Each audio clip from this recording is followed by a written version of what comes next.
Welcome to my Beautystack. My name is Sharmadine Reid and I'm the founder of the Beautystack app and host of this podcast. I'm passionate about beauty and business, and every week I'll be speaking to a founder or CEO on the role that beauty has played in their careers.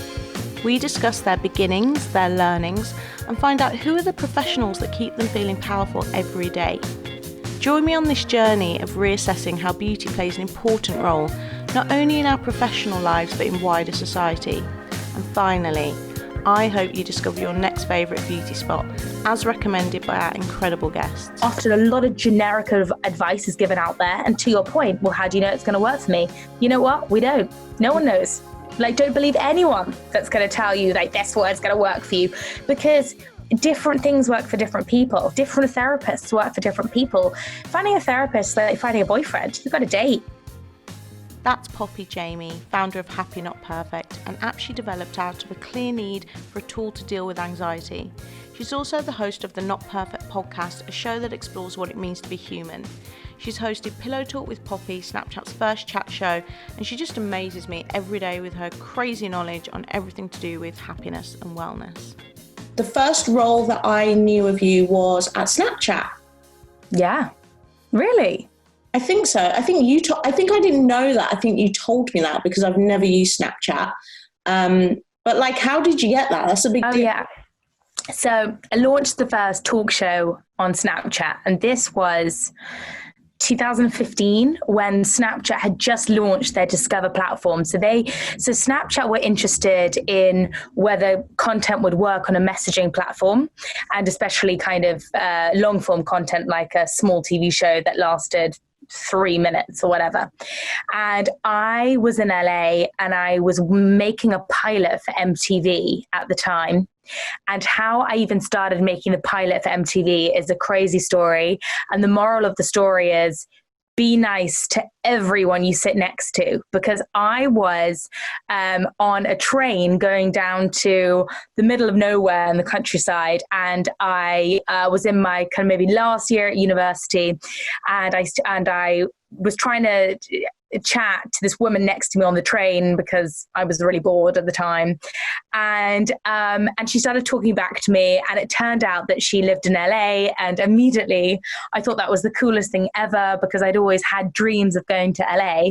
And then as we kind of got talking further, she said, "Oh, I work for a TV company." And I'm thinking to myself, no fucking way. And she said, "Yeah, it's MTV." And I'm like, no. Oh, just a TV company. I'm like, universe. And so I said, "Well, I'm a TV presenter." And I said that knowing that I was the worst fucking TV presenter that had ever been hired up until at that point. And also I'd been fired twice at this point from ITN for numerous things. One, I was unprofessional apparently around a chocolate fountain when I was interviewing people. So I'm just switching up my notifications. So I got fired for that, and then I got let go for another thing I can't remember. So anyway, I meet this random woman on a train, and she said, "Well, if you're a TV presenter, when you come to LA, let me know and I'll introduce you to some people at MTV." Yeah. And through that one serendipitous meeting, she introduced me to my agent in LA. She introduced me to the New York team, and then I flew to New York, met them, and a year later I was making this pilot for them and reporting for MTV International team. And that then led me on to meeting someone at Snapchat, again, randomly chatting to this person next to me. Turns out her daughter works at Snapchat. And at the time I was like, oh God, Snapchat. Yeah. Thinking to myself, that must just be that app that sends dick pics. And it wasn't. They were like, no, we have 100 million people on this app. And I was like, oh God, this is way better than any TV network I could work for. So anyway, it was through total serendipity and just not giving up that I became a TV host. And then I moved to LA and started doing that. And it was at Snapchat that you first started to really get insight into how young people were thinking and feeling, right? Yeah. It can't be underestimated, having first-hand primary access to an audience that most advertisers and marketeers are desperate to get hold of. But you discovered something different, right? How that audience was feeling. Yeah. So if you're writing a script, they always say just write about what you know. Or if you're creating any business, I feel like the main wisdom anyone can give you is just do a business on what you're actually passionate about. And I was really lucky because mental health was something that has always been a real kind of issue close to my heart, because my dad suffers from severe anxiety, and my mum is a psychotherapist. So my entire upbringing was a lot associated with mental health. And so the Snapchat community, when they started messaging me, because within weeks the show had millions of viewers, and I, through that, was able to build this community. And because of Snapchat, everyone was really honest with what they were able to communicate, because they knew the message would get deleted. Yeah. It's a bit like those chats you can have with the cab driver, and you're like, I've just been broken up with.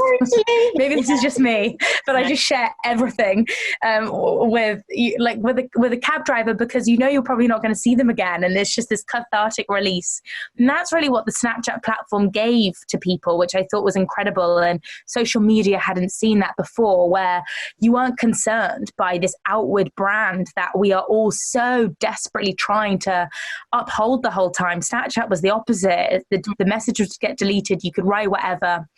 And so people would message saying, I'm feeling really anxious, I'm feeling really stressed. And I read these messages going, me too, me too, me too, me too. And it was the first time I felt suddenly like I wasn't alone in the struggles that I was going through. And this sounds a bit ludicrous now, and it just shows you how quickly the conversation around mental health has changed in 5 years. Because when I started on creating this mental health app, which is now Happy Not Perfect, everybody wanted to look left if I turned right. Nobody wanted to talk about it.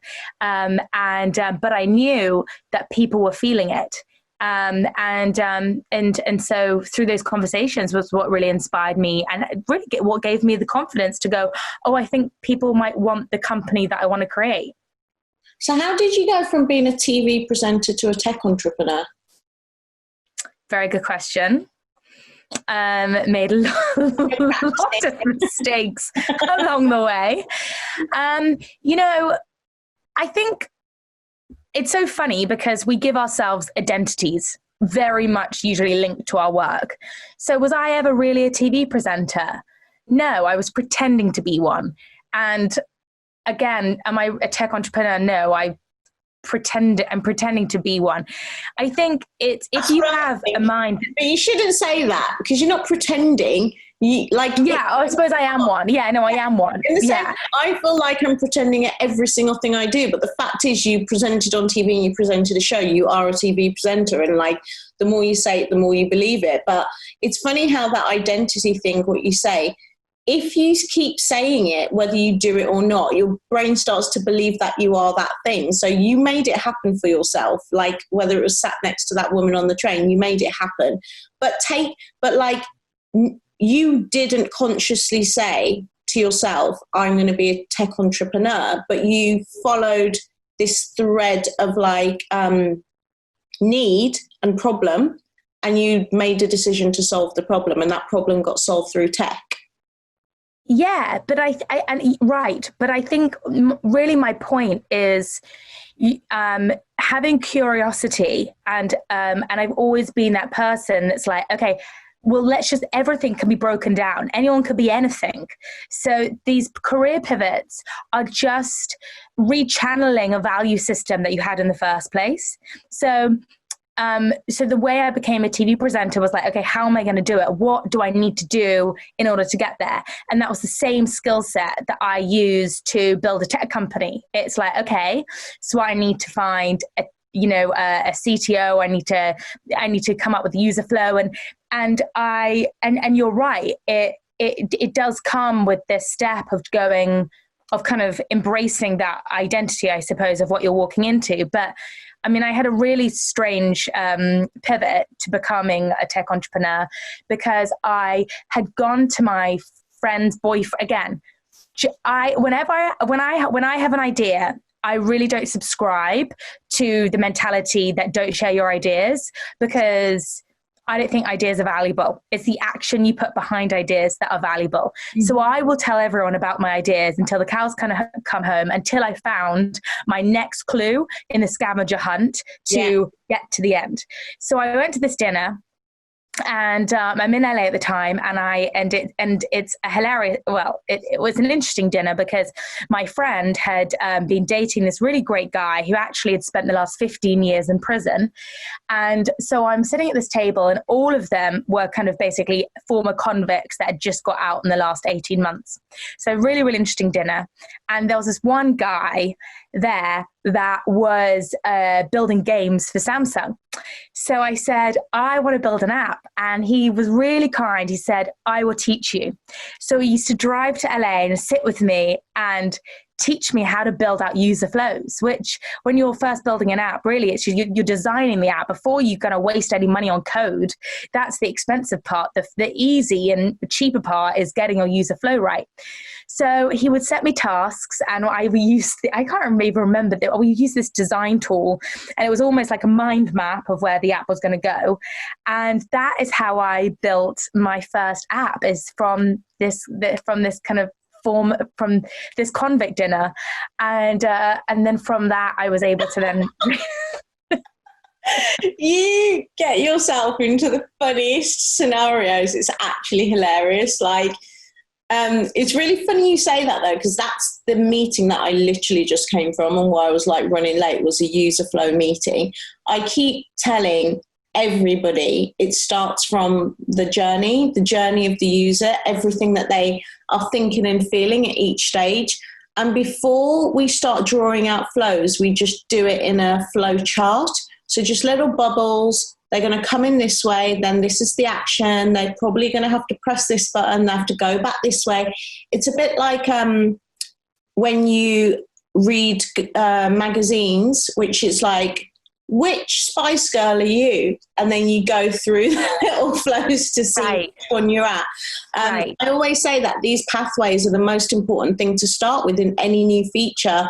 And once you match a user story to a user journey, like you've got a really clear vision of what kind of is the happy path or what the user should do. So I think that's a really, really good tip for anybody who wants to start building their own app, to start with those user flows first. But when you were doing those user journeys, what was the outcome that you wanted to achieve with Happy Not Perfect? All I knew is I just wanted to make people feel happier. I just wanted to be that app that you felt better after being on. And at the time, we weren't very aware of the impacts of our tech consumption. The conversation around what Instagram was doing to your self-esteem was not being had. I actually did a TED Talk in 2016, so a year after I started building Happy Not Perfect, and or coming up with the idea and developing the idea. And the TED Talk in 2016, so now 4 years ago, the title was called Addicted to Likes. And I'm suddenly beginning to observe my behavior on apps and going, hold on a minute, I feel really shit after I've been on Instagram. And I begin to think that I'm even more unworthy than I like already think. And you know, just that horrible feeling of comparing and just thinking that you're failing and like falling behind the rest. And then suddenly everyone was fighting for followers. I was like, for fucking hell, this is all quite stressful. And so I thought, I need a place where you go and you actually, and it teaches you to feel good about yourself, and it teaches you to change your perspective from a world of what don't I have to a world of what do I have. And I remember getting told off for saying this in a meeting by one of my investors that was a bit challenging at the time. I remember saying, I want to put my mum in an app. And I was living, you know, I'd lived like miles away from home in another country. And my mum being a psychotherapist, what I was really trying to say is I want to put a psychotherapist in an app because when I'm spiraling, and I'm quite an emotional person, so it's taking me a while to learn tools to manage my emotions, because a few years ago, I'd be triggered and feeling stressed and Jesus Christ, there's Poppy off the handle, and it would get me into loads of trouble. My emotions would always get me into trouble, and then I would go into a spiral of self-blame and like, oh fucking hell, I shouldn't have said that or done that or felt that. And I wanted this app to ground me, and I just wanted that tool to be there for other people, because I just felt deeply privileged that I had access to somebody that could teach me about my brain. But as we know with the brain, it's great if you get taught once, but it's about the repetition of constantly reminding your brain of, X, Y, Z. And that's really kind of the whole intention at the beginning for this app. I didn't really know what it was going to be. I just knew how I wanted people to feel afterwards. That's really, really strong messaging there about the constant repeating and exercise of the tools that you use to keep yourself grounded. The app, as far as it is today, is essentially a workout. It's a mind workout. It can take as short or as long as you need, but it takes you through a series of exercises that help keep yourself. How did you decide what those exercises were? And were you doing the research and the level of like digging into the way the brain works then that you are now? So the happiness workout, just for anyone that doesn't understand what's on the Happy Not Perfect app, we developed this thing called the happiness workout. And the happiness workout is based on 7 exercises that really are the key pillars behind positive psychology. Positive psychology is really a field that has only particularly emerged in the last 40 years. And the reason why positive psychology emerged is because ancient kind of psychology always focused on kind of what's wrong with us. Whereas positive psychology was like, look, our brain, we can sit here all day and talk about what's wrong with us, but why don't we talk about what's right with us and start focusing on what our brain can do right and focusing on what's going to make us happier. So Martin Seligman and some brilliant experts out there. And so because I was going through my own struggles, I started reading a lot, but trying to understand my own brain. And I think that in order to do, you've got to understand why you're doing it. I just never can commit to something if I understand what the benefits of that thing is. And that's where I felt with mental health, it was so fuzzy. And again, mental health is such a stigma. I'm like, if you've got a brain, you've got mental health. Mm. And so I wanted to turn mental health into something that's fun. Like Soul Cycle turned going to cycling classes into an experience. They had great music. They had a good instructor that was going to motivate you. Suddenly, a really awful, horrific experience of sitting on a cycling bike being screamed at turned into an enjoyable experience. Crazy. And I thought, well, surely that must be able to happen with mental health. And so I tracked down a neuroscientist I found on I found on Twitter. And I pummeled him with messages until he replied. And I said, look, can I come meet with you? I'm really interested about gamifying essentially the book that you've just written. And he wrote this amazing book called The Upward Spiral, using neuroscience to reverse the course of depression one step at a time. And I thought, well, if you can reverse depression one step at a time, well, we can turn that into an app. Mm. And so I basically, this neuroscientist was so generous with his time and his wisdom.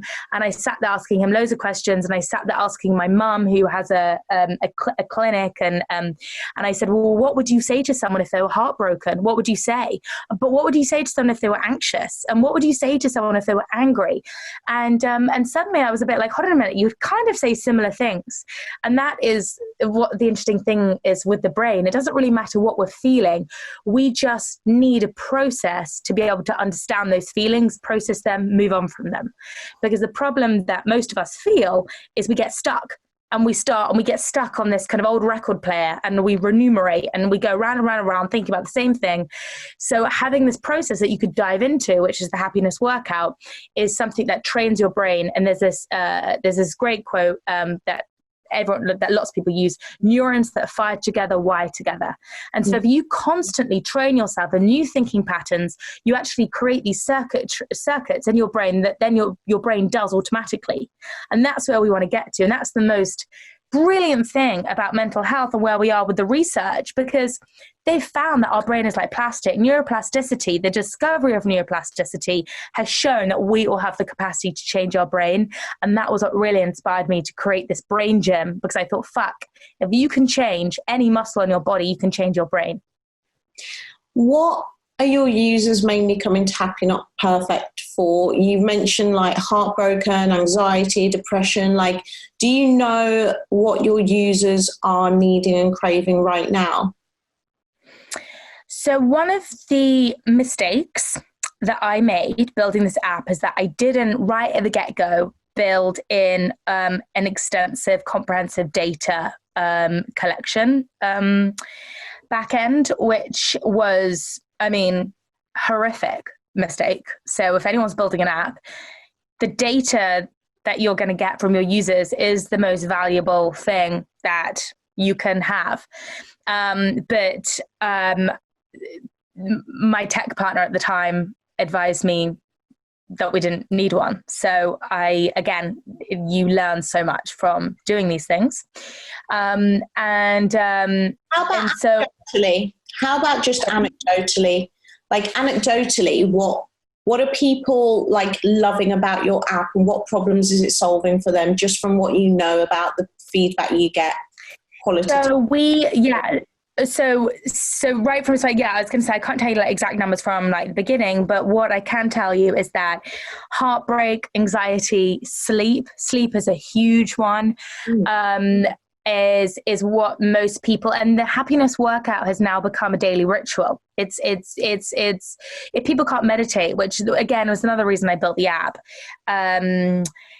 People really like this interactive style of working out their mind. And I'm someone who's really energetic, so I really struggle with trying to sit myself down for 20 minutes in the morning to meditate.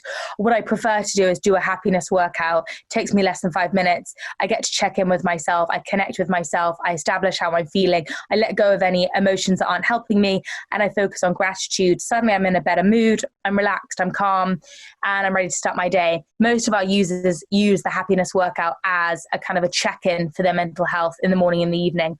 But I would say through our content series, sleep meditations are like beyond anything. People go and use our sleep. We've got this amazing sleep hypnotherapist who people are obsessed with. And the heartbreak is, again, a huge area for users, and bouncing back from rejection. All of those painful feels that we all go through. At Beautystack, we believe in increasing the power of beauty and wellness professionals around the world. Whether that's industry power, economic power, or simply the power to manage your career on your own terms, we got you. Beautystack helps you grow your business through our app. You can build your portfolio, be discovered by clients in our home feed, and take bookings and payments all directly from your content. Because likes and shares don't put food on the table. Join the Beautystack community and download the app for free from the App Store today. Now, back to the show. So, as part of the process of your research for the app, you've obviously come in contact with incredible people from a research point of view, but I imagine you've also had treatments, had counselling, had therapy, and done all kinds of alternative things to keep yourself grounded and sane. Can you tell me about some of the ones that have been game-changing for you? Aside from your mum, because I know that you've started with your mum. Yes. So, gosh, I love alternative therapy. Reiki healing. I really think I explored this fully in America, because when I was in LA, this was growing quickly, and in England it was really hard to find. But now, since I've come back to England, the wellness world is just as buoyant as it is in LA. So I remember I got given an astrology appointment when I was 19 by my best friend, and it changed my life. I love using it. What happens in an astrology appointment? So there's a difference between astrobabble, as they call it, when you kind of open up OK magazine and you're like, oh, Cancer, what does it say this month? And it basically every single month applies to you. Yeah. But your astro chart maps where every single planet was in the moment, the exact moment of your birth. So your natal chart, I follow it really strongly. I'm obsessed with my natal chart. Yeah. And this woman predicted everything, basically what unfolded in the next decade.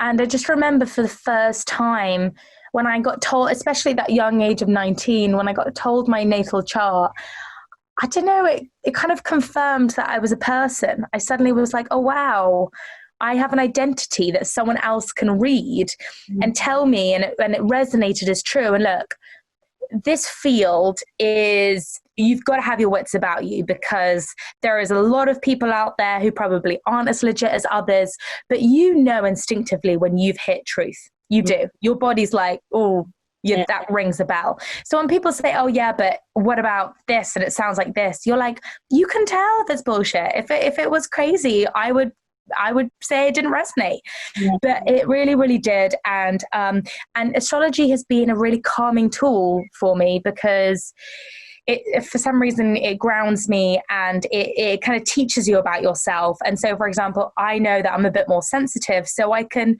work with that energy. I can say, okay, if I am a bit more sensitive, then I may need to put myself in these situations and potentially not those situations, or whatever.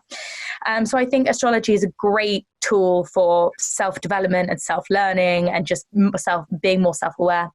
And energy healing is truly incredible. I mean, even last week I did this amazing theta healing session. And hypnosis has been incredible for me. Hypnosis is what's that thing? Theta healing session. Theta healing, THETA. It, I believe, originated in Hawaii, and it's a type of energy healing. And it's, again, similar to Reiki. And for those of you that don't understand what Reiki is just using kind of the electromagnetic energy that is all around us in the air. Everything's made up of energy. And it's channeling that energy into a body. And then it is, so how I actually trained as a Reiki healer, and how we were explained it is, the energy around us is such high frequency that it doesn't kind of really enter the body.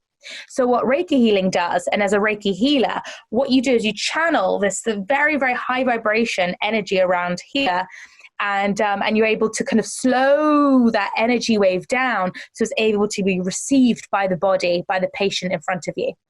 And it is kind of phenomenal, because my mum has been a Reiki healer for the last 20 years. And how I knew, again, that this shit worked is because she would go up. We had this parrot, such an annoying parrot. It used to like squawk and squawk and squawk. And she would walk up to this parrot, and she would place her hands just slightly around it. And this parrot, from squawking, would just suddenly gently close its eyes. No way. Your mum did Reiki on a parrot, and it fully worked. Yeah. And she does it on our dog. Honestly, our dog is like a Reiki addict. And it's funny, because when you have Reiki done to you, suddenly the part of where you're getting Reiki really starts heating up. Yeah. And it gets really hot, and you feel the blood like pulsate around that area.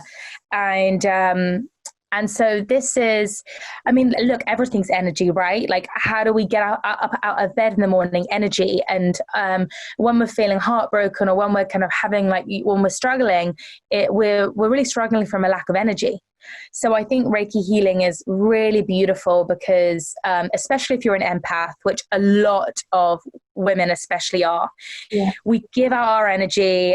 Like vampires come in, and we're not left with very much at the end of the day. So Reiki healing and alternative healing like that are just really lovely top-ups. They're top-ups, you know. They're really nice kind of experiences to have. Why did you do the Reiki healing course? I didn't even know you did that, by the way. Yeah, I became a Reiki too. I did 2 Reiki courses. Because I thought to myself, how wonderful is it when you're able to help someone just through your own hands? And I just think that is such a lovely thing. Like, no money, nothing. You could just help someone with your hands. And I actually really think that's the amazingness of working in beauty, because you're able to transform someone else's day, and it's not costing you anything but your time. And I think that is just the ultimate power of because no one's stopping you from helping someone. You've just got that power yourself. tell me a little bit about different types of therapy for different types of people. Like, if you're a novice to the therapy world, where do you begin? I've never done therapy because I don't really know what's right for me, or I don't actually know where to begin with therapy. People always recommend me therapists, but I don't know where to start. I'm always nervous because I'm like, what if you don't get me? Or how will you know about what it's like for me to be a Black woman, which requires a whole different type of therapy, or like a divorced child, or whatever it is? What do you tell someone who's about to start their therapeutic journey? First of all, I would say I'm so jealous that you get to do this all again. It's like going down the rabbit hole. It's like Alice falling down that rabbit hole, and you get to meet loads of mad hatters and have this amazing journey. And it really is trial and error. And my biggest problem with the wellness world is the fact that often a lot of generic advice is given out there. And to your point, well, how do you know it's going to work for me? You know what? We don't. No one knows. Like, don't believe anyone that's going to tell you like this word's going to work for you, because different things work for different people. Different therapists work for different people. Finding a therapist, like finding a boyfriend, you've got to date. So I think that, and also you've got to find like an energetic match, and you've got to be open-minded. If you walk into something and go, this is not going to work, this is not going to work, this is not going to work, it probably isn't going to work. Yeah. So it's, the brain is so powerful in being able to find evidence for what you want to believe. So I think that I think what I would say is a good place to start is maybe if the Reiki healing and that kind of slightly more energy healings are a bit far out and you can get there in the end, a great way is to start with acupuncture, massage, where it's really tactile, because again, I've built a mindfulness tech company and I struggle with meditation. I mean, the irony is bright. But where I found meditative experiences is actually in massage, because especially if you tell them to do it really hard, like you can't think about anything else really, aside from somebody like really kind of giving you that hard massage, and it connects you back with your body. And I'm really passionate about this. We as a nation are professional disconnectors, and we're all living up here in our head, and actually the real wisdom lies in our body, and massage really helps you reconnect with your body. And as a woman, like, our bodies like are fantastic, incredible, wisdom-filled machines. And there's a great book by Dr. Christiane Northrup, and she wrote a book called Women's Wisdom, Women's Bodies. But getting back into your body, that really is the most powerful healing ritual that you can do. And if you can find a therapy like massage, like acupuncture, that's going to help you do it, I massively recommend it. So I get a lot of treatments done like that. I get my acupuncturist feels like a therapist. It's almost like I'm dipping my toe in the water through, it started out with beauty and having someone just massage my face during a facial. And even like the real getting your lashes done is so like tiny step-by-step thing. And the whole thing feels therapeutic, getting your nails done. Then I would say I leveled up with more alternative therapies like acupuncture and massage and Reiki. But now I'm ready for like the talking cure. And I've had little session. I went to see somebody who did CBT, and another friend recommended, I didn't vibe with her. And then I kind of dropped it. And then you got to meet someone else. And like you said, you have to date around. But which do you think, I mean, you know me very well. What type of therapy do you think would be most effective for me right now? Like life coaching, because I'm a great advocate for therapy, but I also think it's very easy to get stuck in the past, and we can't change the past. So once we have committed to practices of forgiveness, because when we walk around with blame and guilt and shame, it's really low energy. It's like walking around with a very, very fucking heavy rucksack on. And it's not helping our present decisions. It's not helping our future. You know, we are all the sum of our past experience, but that doesn't mean our future needs to be the sum of our past experience. So the narratives that we tell ourselves are so critical in the decisions we make every single day. And changing our narrative, I think, is something that we can all be better at working on, because it's so easy to stick to the old narrative. And, you know, for example, I had a really bad business partnership, and Jesus Christ, spent a year going like, it was so terrible, like la la la, and stuck in this very boring, very toxic narrative that I would tell everyone, because I was so hurt and wounded by this awful experience, but it wasn't helping me move forward. And so I think finding like a performance coach, and I've just found this, one of the most brilliant ones that I've come across, she's called Polly Bateman. Since working with her, I've really noticed that, and I think it's really important to do the therapy where you go back, because it's self-awareness. You learn where your patterns came from. So that is critical therapy. But once you've done that for a while, I'm also in favor of going, right, where's the performance coach? Who's going to help me set new goals for myself? Who's going to help me remind myself of new narratives? Who's going to help me stretch what I thought was possible? And we're in this time, and especially as women, we've never, ever, ever had such a time where we could mobilize like we can now. And I just think like we owe it to our ancestors who were suppressed and were told that they couldn't have careers and were stuck giving emotional labor without any sort of value attributed to it. I'm like, we kind of owe it to them to go and stretch our boundaries far beyond possible. How can I get the most value out of my life coaching experience? I know sometimes people might do the work, but they're not really doing the work. Like, what would you advise me for, you know, when I start my relationship with Polly or another life coach? Like, how do I get the best value out of it? I think that you've got to do the work in between it. I mean, look, mental health is just like fitness. You don't get a trainer to do your sit-ups for you. You've got to do them. And that's just the same with mental health. Like, no therapist is going to do the work for you. They may point out, you know, areas you got to work on, and they may draw your awareness to places that you got to work on, but you've got to do the work. So if you've had a therapy session, you've got to ask them, well, what do I need to be doing every day? Give me a mantra. What is it? You know, and they should be writing you an email. They should be doing follow-ups. They should be checking in. They should be holding you accountable to the work you do in the session. Otherwise, these therapists, like, it's going to be a repeating record. You're going to go each week to vent. But to be honest, that's an expensive venting process. Call up a friend. So if you're not committed to doing the work in between the sessions, don't bother paying the money.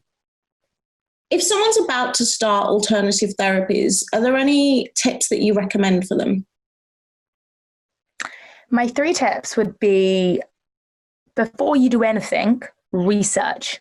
Because number 1, stay safe and make sure that if you're going to someone's house, it's safe. Because 2, recognize that you are vulnerable. When you're in that searching state, you're looking for something. So it's easy for someone to kind of present you with what you're looking for. And, you know, and it may not be as legitimate as they're suggesting it is. So keep your wits about you. And 3rd, don't expect immediate instant results. It's not like getting a haircut and you suddenly like, ta-da! You know, sometimes you can go to a sound bath and it's these subtle changes, but actually the subtle changes are what really help. And suddenly you're in a meeting that would usually stress you out and you go, yeah, I'm not going to let it stress me out. I'm okay. Or I can look forward to my sound bath or massage or acupuncture. And look, these alternative therapies, we say alternative.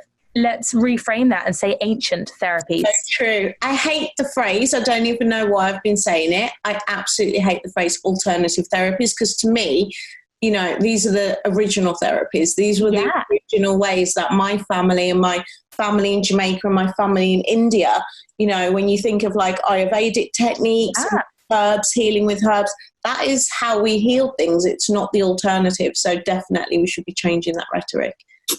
Yeah. And actually there is, and I will say this, it is not in any pharmaceutical company's interest to carry out studies to prove these ancient therapies, because nobody can trademark them. Nobody can scale them, really. So as a consequence, they are seen as niche, but not studied as much as, something that we're seeing on the commercial market. But that does not mean they are any less effective. It's because they've been around for centuries that we almost have overlooked them. So what I would say is this: during this time of Corona and COVID-19 changing so much, we're seeing a massive trend of going back to basics. And going back to basics is tapping into our own energy source, because when we start to slow down, and these ancient therapies really help you get back in contact with yourself, you start to know answers to the questions that you've been asking for a long, long time. And as I said, it's fun. Really enjoy this journey that you can go on. And you asked a question: how often or regularly do I do this? And I make sure that I don't become addicted to it. Which I know, then it's not an obvious addiction, but it's one of those things that you can start going to see every energy healer under the sun. When you go see an energy healer, let her work or his work settle in with you for a while, because sometimes it takes often 2 weeks for this new energy that or the energy that's been moved around to settle. So I actually do encourage people to take time between appointments and stay curious. Thank you so much, Poppy. We're going to go to the section of the podcast where we talk through your beauty stack in a quick fire round. My beauty stack. So let's start from the top of the stack. Who does your hair? Chloe and Flo. Who's that? Chloe and Flo. They are a little sister-run family salon in London. Cute. What about facials? Do you get facials? Facials, I most recently have gone to the face gym. What about brows? Do you get your brows done professionally? I just get them tinted and I go to Benefit, but I'm going to change that and go on Beautystack to book my brow girl. Ooh, will you now? Yeah. What about lashes? Do you get extensions or lifts? So for my lashes, I use Lambic Beauty, who I found on Beautystack, and she is this great girl called Kitty that just kills it with the lashes. Do you get your makeup done professionally ever?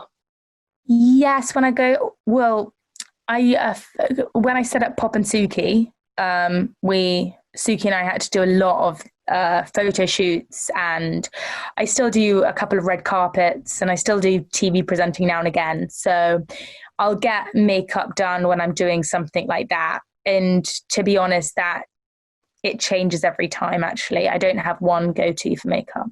What about body treatments, massages, scrubs? I just go to my local masseuse down the road. Do you mark your body? Have you got tattoos or piercings? Do you get? I've never had a tattoo. Never say never, though. And I'm pretty basic. I've just got 2 piercings. What about your nail vibe? Do you get your nails done? Yeah, I always get shellac. What about hair removal? Is this something that's important to you? Yes. I wax and wax and wax and wax. Because I've got blonde hair, I can't get it lasered. So I have a bikini wax every month. What about wellness? I know we've talked at length about holistic treatments, but what are your go-to people for the things that you have? So I have kind of like a life coach. I have my mum on hand to give me kind of hypnotherapy, and she has this amazing therapy called brain recursive working therapy, BWRT. And I have an astrologist. Those next 3 questions on spiritual healers, tarot readers, shamans, and life coaching therapists, you've all answered because we know that you're obsessed with it. Is there any other treatments that you couldn't live without? Oh, you know what I've got really into recently? Infrared. And infrared, guys, I think one of the most critical for your health. What are you working on next, and where can people find you? So please follow me at Poppy Jamie. Follow Happy Not Perfect if you want inspirational quotes. Just at Happy Not Perfect. Download the app and try out the happiness workout for yourself. And so you can just search Happy Not Perfect on Android or iOS. And I'm writing a book about really my journey in mental health and what I've learned. And that is coming out next year. So please, I'm going to be doing a bunch of events and talks and loads of kind of mental health healing sort of things like that. So please, I would love to see anyone who's interested at them. If you're looking for a place to book unique treatments, or if you're a beauty professional and want to list your business with us, don't forget to download the Beautystack app for free from the App Store. If you like this podcast, please subscribe and leave us a review. Till next time.